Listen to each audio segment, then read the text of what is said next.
6월 24일 우리가 함께 묵상하실 하나님의 말씀은 역대상 24장 1절에서 31절인데요. 우리 1절에서 6절까지 말씀을 같이 1절에서 6절까지 말씀을 같이 한 목소리로 읽겠습니다. 같이 읽겠습니다. 아론 자손의 계열들이 이러하니라. 아론의 아들들은 나답과 아비후와 엘라살과 이다말이라. 나답과 아비후가 그들의 아버지보다 먼저 죽고 그들에게 아들이 없으므로 엘라살과 이다말이 제사장의 직분을 행하였더라. 다윗이 엘라살의 자손 사독과 이다말의 자손 아히멜렉과 더불어 그들을 나누어 각각 그 섬기는 직무를 맡겼는데 엘라살의 자손 중에 우두머리가 이다말의 자손보다 많으므로 나눈 것이 이러하니 엘라살 자손의 우두머리가 16명이요 이다말 자손은 그 조상들의 가문을 따라 8명이라. 이에 제비 뽑아 기차에 차등이 없이 나누었으니 이는 성전의 일을 다스리는 자와 하나님의 일을 다스리는 자가 엘랄 자손 중에도 있고 이다말의 자손 중에도 있습니다. 레위 사람 드다넬의 아들 서기관 스마야가 왕과 방백과 제사장 사독과 아비아달의 아들 아히멜렉과 및 제사장과 레위 사람의 우두머리 앞에서 그 이름을 기록하여 엘라살의 자손 중에서 한 집을 뽑고 이다말의 자손 중에서 한 집을 뽑았으니. 아멘. 우리가 묵상하는 이 지금 역대상 말씀 23장, 어떤 22장부터 쭉 27장까지, 26장까지 크게는 이 다윗이 어떻게 제사 제도 그리고 성전 안에서 일할 사람들의 그 행정적인 분배를 하고 있는가를 보여주고 있습니다. 자, 지금 다윗이 이걸 행하고 있는데요. 자, 다윗 때 성전이 있나요? 없나요? 성전이 없죠. 다윗이 성전을 짓고 싶었습니다. 하나님께서 너는 성전은 필요하지만 너는 성전을 짓지 마라 라고 이야기했습니다. 자, 헌금하려고 그랬는데 하나님께서 하지 마라 그랬어요. 돈이 굳었죠. 그러면 아무것도 안 해야 되는가? 뭔가 하나님께서 성전을 짓지 말라 그러니까 다윗이 잘됐다. 내가 하려고 그랬는데 안 해도 된다 그러니 좀 놀자, 쉬자 한 게 아니라 다윗이 또 성전 건축은 하지 못하더라도 할 수 있는 걸 다 하자라고 되어 있는 것입니다. 그래서 이 다윗이 26장까지 쭉 다양한 일들을 하고 있는데요. 나중에 이제 솔로몬에게 이제 26장을 지나가면 솔로몬이 28장, 29장에 가면 솔로몬이 왕위를 계승하게 되거든요. 그래서 이 솔로몬이 왕위를 계승하는 이걸 잘 준비하고 솔로몬 때 성전을 건축할 수 있도록 다윗이 잘 준비하고 있는 것입니다. 23장에는 레위인들 이야기를 하고 있고 오늘은 제사장들 이야기를 하고 있죠. 또 내일 말씀 25장은 찬송 맡은 자 이야기를 할 겁니다. 또 26장부터는 성전 문지기, 성전 곡감 맡은 자들, 그리고 관리들 등을 이야기해서 어떻게 성전이 이제 준비되었을 때 바로 성전 건축하고 나서 한참 그 준비되는 사람이 준비되는 것은 상당 기간이 필요하기 때문에 다윗 때 미리 이것을 준비하고 있는 모습을 보게 되는 것입니다. 그래서 오늘 계속해서 우리가 묵상하고 있는 이 부분은 다양하게 생각할 수 있겠지만 우리가 여러분 지금 이 건물만 해도 우리가 지금 26년, 6년 전에 지은 건물에 우리가 쓰고 있잖아요. 우리는 이제 10년, 20년, 30년 뒤를 생각하고 우리 때 남길 건 뭐지? 라는 생각을 또 해볼 필요가 있는 거죠. 우리만 잘 쓰고 이제 잘 됐다 라고 생각하는 것이 아니라 어떤 때 시기의 성도님들은 어떤 때 성도님들보다 더 많은 물질이나 어떤 영적인 에너지를 쏟아야 될 때가 있는 것이죠. 그래서 우리는 지금 다윗은 자기 때가 아니라 다음 때를 위해서 이렇게 하나하나 준비하고 있다라는 그런 문맥 가운데 우리가 있다라는 것을 생각하기를 원합니다. 오늘은 제사장들을 나누는데요. 24반열을 나누었지 않습니까? 24개의 반열로 나누어서 1년에 짧은 기간 동안 하나님을 섬기는 제사장들이 일정 기간 동안 섬기게 됩니다.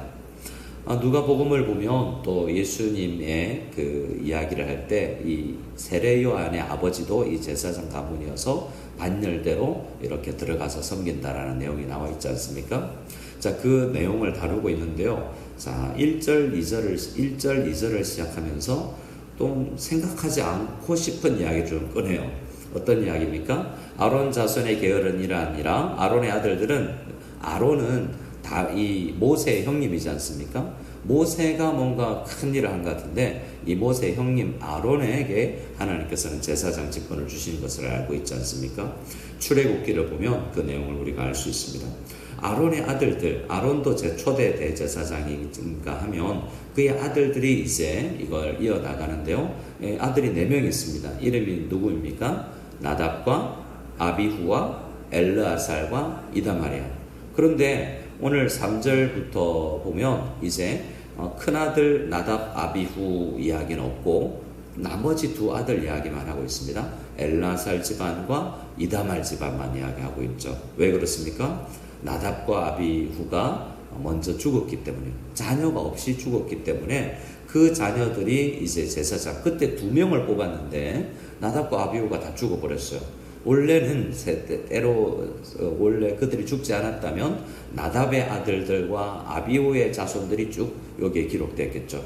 근데 나답과 아비후가 어떻게 죽었습니까? 우리가 아는 것처럼 하나님 앞에 이제 성막 준비해서 이제 예배드리자라고 해서 첫 예배드리는데 죽은 거예요. 뭐 하다가 죽었죠? 잘못된 불을 준비하다가 죽었습니다. 그러니까 잘못된 불이란 뭘까 그러면 어떤 불은 귀하고 어떤 불은 또 어떤 불은 뭐 온도가 떨어지고 어떤 불은 온도가 높고 이런 게 아니지 않겠습니까? 그때 하나님 앞에 겸손히 섬겨야 되는데 자기의 영광을 구했다라는 내용이 있습니다. 그래서 나 다른 사람들 보면 동생들을 보면서 야, 내 제사장이다 이제 내가 제사장이야 너희들 아니야 라고 우쭐대는 그런 것이라든지 그들에게 뭔가 하나님께서 예배자로에게 필요한 그러한 부분이 너무나 없었기 때문에 죽음이라는 놀라운 일로 이스라엘 전체에게 충격을 주었습니다. 자, 그런 일이 얼마 전에도 있었는데요. 다윗이 언약궤를 이제 메어서 오고자 할 때 어떻게 되었습니까? 이게 언약궤에 손을 잘못 대었다가 우사가 죽게 되지 않습니까? 이렇게 또 초대교회 때 예배를 드릴 때 헌금을 드리는데 아나니아와 삽비라가 또 헌금을 안 드린 것도 아닙니다. 이들 죽을 수도 있는 일에 지금 그들이 쓰임 받는 것이죠. 그래서 그 일을 통해서 제사장 가문은 이거 제사장 가문 잘못했다가는 하나님 앞에 벌받아 죽을 수도 있구나라는 아주 엄중한 생각으로 이제 그들이 이 제사장 직분을 섬기게 되는 것이죠. 자, 그렇게 하나님께서 모든 사람을 너 이만큼 열심히 있으니까 너는 벌 받고 이렇게 하진 않지만 우리에게 하나님께서 이건 정말 예배 드리는 건 목숨이 달려있는 문제고 우리가 예배를 드려 우리 영혼이 살아나고 우리 다음 세대가 살아나기 위해서는 우리가 예배를 바로 우리가 드려야 되는구나 이런 목숨 걸고 예배 드려야 되는 오늘의 대제사장적 가문 우리도 왕같은 대제사장으로서 그렇게 정말 하나님 앞에 귀하게 우리에게 맡은 이 목회자나 선교사뿐만 아니라 모든 성도님들에게 주신 사명이 귀하다라고 생각해야 될 것입니다. 그래서 그들이 아버지보다 먼저 죽고라는 것에서 어떤 이제 책에서는 이렇게 이야기합니다. 질서가 잘못됐지 않습니까? 대부분은 아버지가 먼저 죽고 그 다음 자녀가 그 뒤를 따르죠. 질서가 없이 자녀가 먼저 죽게 됐잖아요. 하나님은 질서의 하나님이어서 좀 22장부터 26장까지 예배 안에서도 어떤 질서를 가져가야 되지? 하나님께서 모든 일을 세상을 만들 때도 케이오스라고 하는 이 혼란스러운 세상에 질서를 하나하나 가져다 주시는 분인데 예배를 드릴 때도 교회의 일을 할 때도 이렇게 질서가 없으니 죽음을 맞이하는구나 라는 것을 보여주셨다라고 기록하고 있는 모습을 봤습니다. 그렇게 먼저 죽고 그 동생들 엘르아살과 이다말 가문이 이제 제사장 직분을 행하여 왔는데요. 지금 엘르아살과 이다말의 자손 중에서 지금 숫자를 다윗이 세어보니까 어제도 이야기했지만 이 숫자 계산은 이제 하나님 앞에 바른 마음으로 드리려는 계산이었습니다. 근데 어떻습니까? 우리 4절 말씀을 보면 엘라살 자손 중에 우두머리가 이다말의 자손보다 어떻게 됩니까? 많습니다. 어느 정도로 많습니까? 그 뒤에 보니까 이다말 자손의 우두머리가 16명이요. 엘라살 자손의 우두머리가 16명이요. 이다말 자손은 그 사상의 가문을 따라 몇 명이요? 8명이었어요. 18명과 8명, 16명과 8명 이렇게 삽이 몇 명입니까? 24명이 되겠죠. 그래서 24반차를 따라서 이렇게 반열을 섬기게 되는데, 자, 엘라살이 형이고 이다말이 동생입니다. 그러면 누가 먼저 제사장 직분을 해야 될까요? 순서를 뽑는데도, 자, 내가 밥을 많이 먹었으니 내가 먼저 해야 되겠다. 내가 키가 크니, 내가 나이가 많으니, 이렇게 희한하게 우리도 수요일날 우리 권사님들 돌아가면서 기도하는데요. 누가 먼저 해야 되지? 우리 주일날 장로님들 돌아가면서 순서대로 기도하고, 금요일날 안수입사를 하는데 그렇게 직분별로 나눴습니다. 그러니까 누가 먼저 하지? 누가 나중에 하지? 이런 것들도 어떤 사람은 네가 먼저 해라, 어떤 사람은 내가 먼저 하겠다, 이런 순서가 있는데 하나님께서 공정하게 나누셨다라고, 차등 없이 나누었다라고 이야기합니다. 5절을 같이 한번 읽어볼까요? 5절입니다. 시작. 이에 제비 뽑아 피차에 차등이 없이 나누었으니 이는 성전의 일을 다스리는 자와 하나님의 일을 다스리는 자가 엘라살 자손 중에도 있고 이다말의 자손 중에도 있습니다. 자, 제비를 뽑았죠. 그래서 모든 일을 다 제비 뽑을 수는 없지만 이 정신이 있습니다. 하나님께서는 우리에게 골고루 나누어서 일들을 하기를 원하시는구나 라는 거죠. 제비 뽑았으니 사람들 앞에 이름을 적고 제비를 뽑아서 투표처럼 우리가 중직자를 뽑는 것처럼 이렇게 했다는 것입니다. 그래서 7절부터 이제 첫째로 뽑힌 자부터 24번째로 뽑힌 자가 이렇게 나누어졌다라고 이야기합니다. 근데 우리는 생각하면 여러분, 공평한 게 참 힘든 거예요. 제가 그런 비유를 잘 드는데, 우리 집에 애들이 셋이 있습니다. 빵이 4개가 있어요. 혹은 5개가 있습니다. 어떻게 나누어야 공평하게 나누는 거죠? 빵이 5개가 있으면 첫째가 이야기합니다. 나는 내가 3개를 먹고 너네들은 하나씩 가져라. 내가 배가 크고 내가 몸집이 크고 에너지를 많이 써야 된다. 그러니까 너네들은 하나씩 먹고 나는 3개를 먹겠다. 자, 공평하죠? 첫째 입장에서는 공평해 보입니다. 니네는 작잖아, 나는 크고. 그러면 이렇게 둘째가 그러면 이제 둘 하나 나누자. 이렇게. 셋째는 이렇게 이야기합니다. 형이나 누나는 많이 먹었으니까 아직도 많이 먹지 못한 내가 많이 먹어야 내가 빨리 자라지 않겠냐. 자기의 입장에서 생각하면 자기가 공정하다고 생각해요. 하지만 우리는 그렇게 참 공정하다는 생각을 잘 하지 못하는 경우가 많습니다. 상당히 우리는 자기중심적이게 되기 쉽죠. 하나님은 제비 뽑아서 피차에 차등이 없이 라고 할 때 이 차등 없이는 하나님께서 우리에게 주셨구나라는 믿음으로 받아들이는 것이죠. 그래서 교회에서는 어떻게 보면 굉장히 불합리해 보이는 순서와 방식대로 진행되는 게 있습니다. 그게 우리 하나님께서 이렇게 하셨구나라고 우리가 믿음으로 받아들일 때, 우리 당회에서 뭘 결정하면 우리가 투표해서 당회원들, 장로님들을 뽑았는데 그들이 우리를 대신해서 잘 지혜롭게 했겠지라는 그런 믿음을 믿어주고 지지해주는 자세가 먼저 우리에게 필요한 것이죠. 자, 그렇게 해서 20절부터를 보면 그 남아있는 나머지 레위 자손들은 또 어떻게 하는가라고 할 때 또 제비를 뽑다라고 31절 말씀에 보면 그들이 31절 말씀을 같이 한번 볼까요? 자, 30절 31절입니다.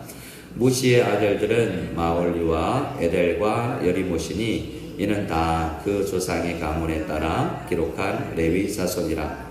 이 여러 사람도 다윗 왕과 사독과 아히멜렉과 제사장과 레위 우두머리 앞에서 그의 형제 아론 자손처럼 제비 뽑혔으니 장자의 가문과 막내 동생의 가문이 다름이 없더라.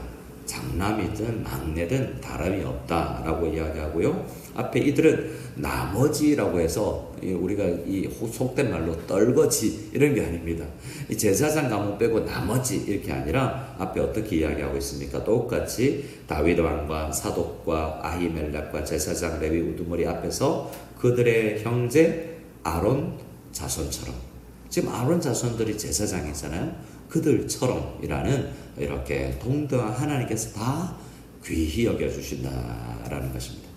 자, 하나님은 자, 우리 목사만 귀히 여기고 성도님들은 귀하게 여기지 않으시죠? 네, 그런 거 아닙니다. 똑같이 귀하게 여기고 하나님께서도 우리 모든 사람들을 참 귀하다라고 여겨주실 것입니다. 우리도 그래서 어떤 봉사를 하든 어떤 직무를 맡아서 교회를 섬기든 참 귀하다라고 내가 옛날에는 더 잘했어. 너희들은 아무것도 하는 게 아니야 라고 생각하고 이야기할 게 아니라 내가 더 수고했어도 참 귀하다라고 칭찬해주고 다 귀하게 여겨줄 때 하나님께서 그들을 더 성장시키셔서 더 즐거이 헌신하게 하는 그런 우리 교회 성도님들이 다 되게 하여 주실 줄 믿습니다. 아멘.